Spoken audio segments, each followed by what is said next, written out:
On the world's biggest stage, defenses operate with cold calculation. They run coordinated systems designed to choke out every available inch of the pitch, making the act of scoring a single goal grueling. When a player scores a goal that defines a generation under that kind of pressure, especially when executing against the rigid systems of 1970 Italy or 2014 Spain, it appears to be a spontaneous burst of magic. But slowing the footage down frame by frame proves otherwise. These moments are masterpieces of spatial manipulation, designed to pull defenders out of their assigned lanes. While they occurred decades apart, Brazil's 1970 final goal, James Rodriguez's 2014 volley, and Robin van Persie's diving header all share the exact same structural blueprint. Understanding this architecture shifts how we watch the game. It transforms a highlight reel from a collection of lucky breaks into a visible display of geometry and logic. This process begins with a vision that splinters the defense's starting lines long before anyone prepares for a shot. In the 1970 final, Brazil's Clodoaldo weaves past 4 Italian players.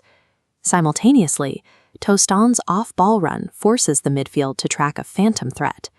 This starts a cascade. 7 Brazilians touch the ball, stretching the Italian shape until it starts to fray.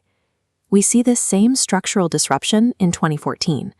Daley Blind used a deep pass against Spain, and Abel Aguilar utilized a floated ball to James Rodríguez to bypass entire rows of defenders in a single second.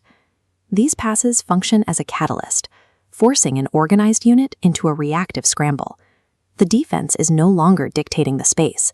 They are desperately trying to find it. Even a fragmented unit can usually recover, unless the defense fails in a way that is almost invisible to the naked eye. Uruguay's 5-3-2 formation built a restrictive bubble of 8 players around James Rodríguez, designed to trap him. But watch Diego Godin. He rushes forward, hesitates for a split second, and stops.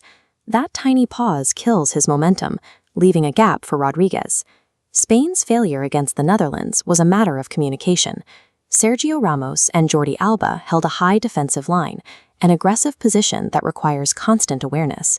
As the ball travels through the air, neither defender checks over his shoulder. Because they stop communicating, they lose track of Robin van Persie entirely as he begins his sprint. These tiny lapses in concentration are the fatal flaws. Elite attackers don't just wait for them, they depend on them. With the structure cracked, everything depends on the striker recognizing a spatial window before it slams shut. Robin van Persie recognized the disconnect in the Spanish line immediately. He pierced the chasm between the 2 center-backs, meeting the ball at the exact moment he reached full speed. James Rodríguez utilized the window created by Godin's hesitation. He used his chest to cushion the ball, swiveling his body to strike while the Uruguayan bubble was still struggling to close the gap. In 1970, the exploitation of space was a team effort. Pelé received the ball at the edge of the Italian penalty box and did something unexpected. He stood still.